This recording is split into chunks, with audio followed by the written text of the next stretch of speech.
Last week, I talked about the importance of speech therapist-parent communication throughout the therapeutic process, but I didn't get a chance to talk about the tools, and I promised that this week I was going to do that. If you are not sure why parents and speech therapists communicating is super important, please watch last week's video, because today we're going to be talking about the specific tools that speech therapists can use to communicate with parents to support the communication needs of our little ones. Stay tuned.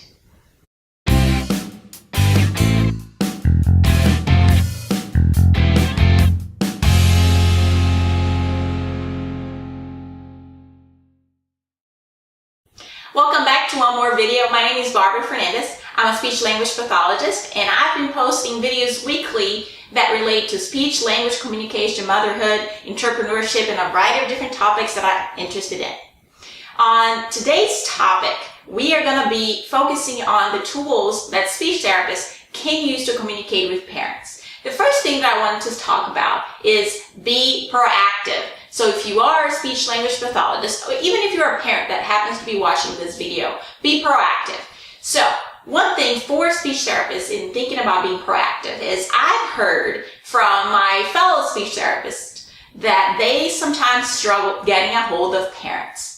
Sometimes you only get to see that parent once a year on the IP or ARD meeting, depending on the state that you're currently in.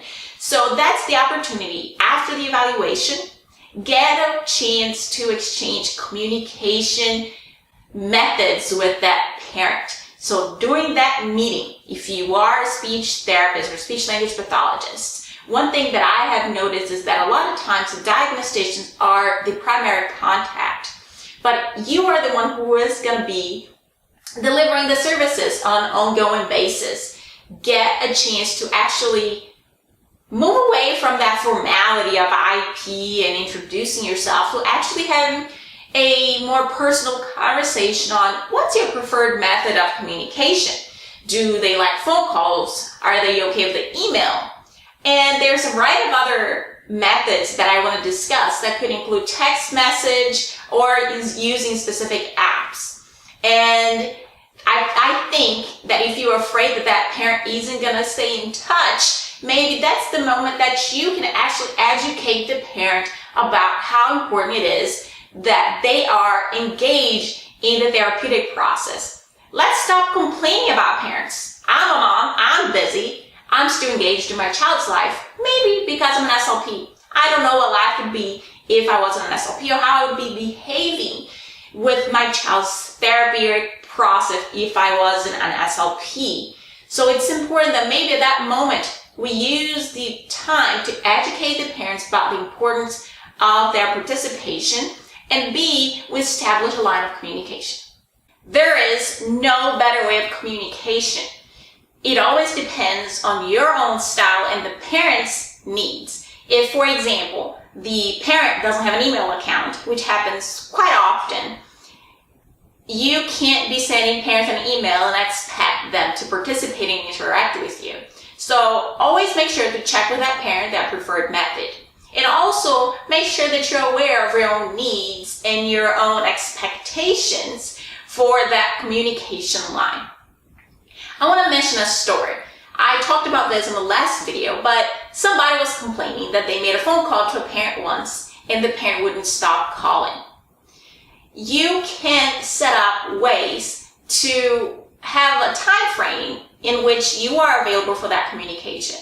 Do not let one parent or two parents that might abuse your line of communication prevent you from actually interacting and engaging with the other parents. The bottom line is that it's super important for us to find a different way to communicate, and specifically a more frequent way to communicate with parents that is beyond that 6 weeks progress note. If you're anything like the district where my son used to be, it was nothing more than just percentage of accuracy every 6 weeks. I think that's pretty lame, and I think we can do a lot better. Speaking of a lot better, I think one of my favorite things about the school my son is currently going is they use an app called Seesaw. Seesaw is a free platform and free app that allows teachers to send us information and pictures and tons of cute things that happens on his day. I'm away from my son for way more hours than I want. from 8 to 3 in the afternoon. And a lot of things happen in that period of time. And throughout the Seesaw app, she's able to send me photos, specific photos of an activity he's done successfully or an activity that they're doing in a group. Parents easily sign up with a barcode. The Seesaw platform actually has a ton of specific instructions on how to get it all set up. And if your teachers are already using it in your school, why not join them and also send information to the parents? There is a way to send videos, photos, text, documents, notes, a ton of other tools that the parent can actually message you back. And the cool thing is that if you are worried about that line of communication, use your own personal phone, the Seesaw app allows you to actually send text messages that go to the parent's app, and you can read it on your work hours if you don't want to be dealing with anything outside of the work hours. So the app has an easy to use interface, and for me as a parent, it's been really nice to watch the progress my son is making in his learning in the classroom. And I think it'd be so cool to see the little activities that we speech therapists do with our kids, also share that with the parents. Check out the Seesaw app. I'm going to be posting links down below the video. One other really cool idea, if you're very concerned about not using your personal cell phone or your direct line, is you can always create a Google number just to use to call the parents. Honestly, I think all this worry about parents overcalling you or over texting you, I think it's a bit crazy. But if you really don't want to give out a personal number to a parent, just create a Google number. You can put it on your phone, use that number to call or text the parents as needed. One other really neat idea that I had that I actually talked about in my presentation at the Texas Speech and Hearing Convention last spring is the idea of creating a mail list using a ton of different free email services for businesses. So there's this one company that I use for my business, Smarty Ears, which is called MailChimp.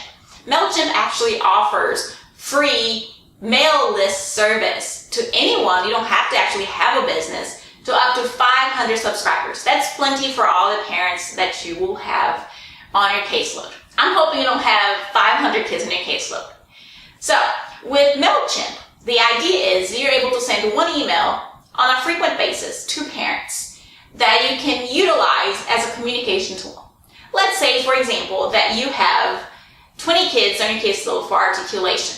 You can create sublists on MailChimp, give parents information about articulation, different activities that you might be doing that week, so that the parents know what's going on in speech therapy. It would be so fun to have a group of people who are really willing to listen and see what you're doing in therapy. And MailChimp would allow you to create one email to send to an entire list. So if you want to just send a video that you thought it was cool about promoting communication or promoting language at home, you can send them that video. Or if there's an activity that you found that the parents can download at home, you can be sending parents mail lists, email information on an entire list that it doesn't go to them individually. So this is, again, if you are back at your art meeting, get the parents' permission to be emailing them and get their email contact and add them to your mailing list. And this is actually a really cool idea for those kids who don't qualify for services in the school system. They might not necessarily not need therapy. They just don't qualify for services. And this is a cool way for you to maintain that line of communication for information of some things that the parents can do, even though they didn't qualify for services with you. I know that we are busy. This seems like a ton of extra stuff, a ton of extra work for us to be doing, but I really think it's super important for us to provide support to the community and to the parents as well. Last but not least, if you really don't want to text, call, email parents, you want to rely on solely paper communication. Still, I emphasize that I don't think you should be waiting just every 6 weeks to send information home. If you are using the iPad for therapy, there are tons of ways to communicate with parents and give them more frequent updates about the therapeutic process and progress, that it's not just that standard form that comes from school. So the first thing is using the Therapy Report Center, which is an app that I have created that allows you to document. You can take photos or the percentage of accuracy that is used in a variety of different apps, and you can actually print that on a weekly basis or every 2 weeks, or however often you want, hopefully less than 6 weeks. Or even if you just want to communicate just on those 6 weeks, add the information that you collected throughout the 6 weeks, print and send home with the progress note every 6 weeks. That gives a more detailed information on what you have been working on with that child in the therapeutic process. Another part is also relating to technology and the iPad. If you do use the iPad for a variety of different activities, so if you're using one of the Smarty Ears apps, all of them have data tracking capabilities. A lot of them have voicing recording capability, and I want to talk about the voice recording story from Ashley just in a second. But the idea here is, as you're tracking that data, don't just keep that data for yourself. If you see that if we had a really good breakthrough using articulated, or which is in our app for articulation, just go ahead with that progress, print out that result, and send home with notes. Look, this is the progress we gained this week.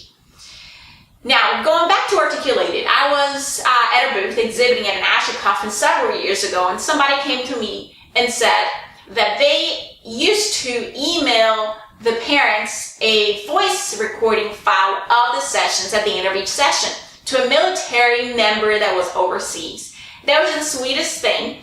So after each session, as she's doing voice recording of the child on articulated, she would send that voice recording via email to a military father or mom, I actually don't remember the details, overseas, so that the dad could actually listen to that story or listen to that progress of that production of whatever articulation issues they're working on.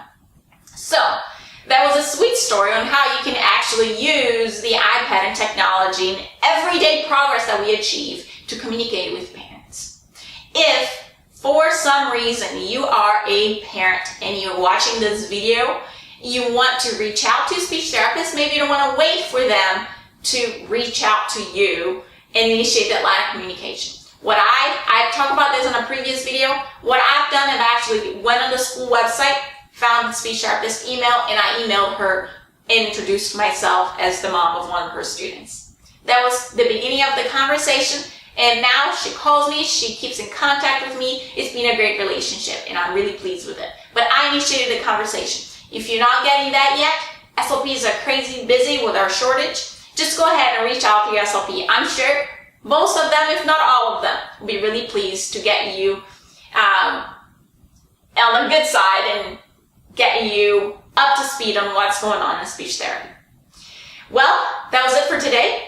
Thank you so much for watching. Again, my name is Barbara Fernandez. I hope you subscribe to my channel if you enjoyed this video. Give it a thumbs up or a like on the video below. Thank you so much, guys. Bye.